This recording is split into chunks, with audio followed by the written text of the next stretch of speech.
What is emotional blackmail? How can I stop it if someone is manipulating me in this way? Yeah, good question. So the emotional blackmail, kind of at its core, is a using against you your love or care or values or character in a way that is manipulative. It's kind of using who you are and very good, praiseworthy, admirable, positive kind of aspects of your personhood as leverage against you in order to manipulate you into doing what it is they want you to do, right?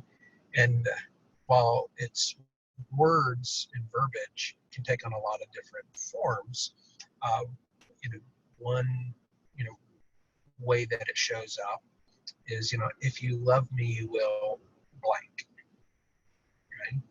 And so it's set up this false premise that says, if you really do love or care for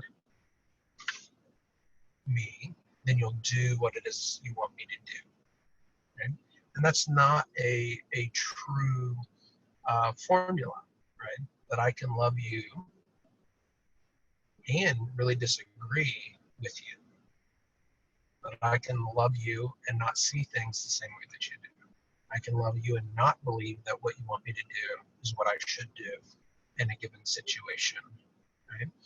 And so that you using my love for you as a way of trying to get me to do what it is you want me to do is that kind of blackmail piece. It's that manipulation and leverage of using something that matters to me or something that matters to you as a way of trying to get you to do it. Otherwise, the implication is you don't love me if you don't do what it is I want you to do.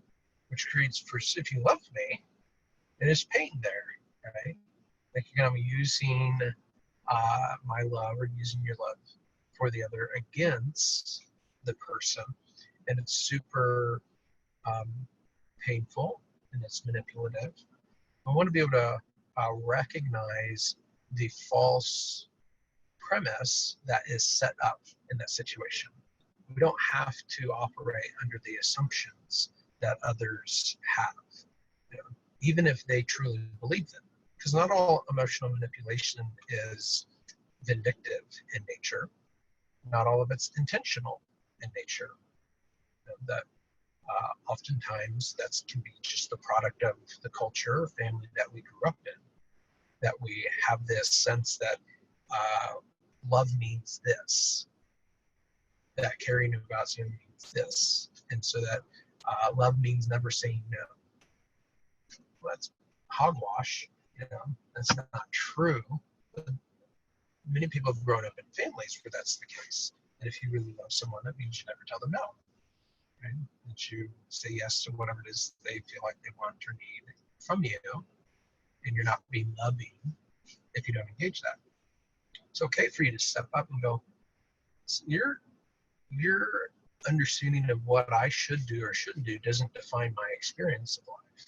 It doesn't define how I feel. It doesn't define whether or not I care about you or care about the situation. You don't get to define that for me. You can have those emotional boundaries whereby you don't allow others to define for you how it is that you're going to see those things or how it is that you define them for yourself, that you don't have to accept those definitions that others maybe would want to impress on you.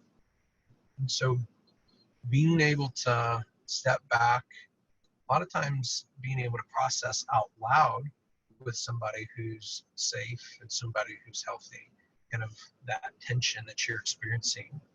Because whenever we all feel really uncomfortable when we're being manipulated emotionally, right? We can't always put our finger on why this really bugs us, but we know if we're listening and are attuned to our own experience, something about this doesn't feel good.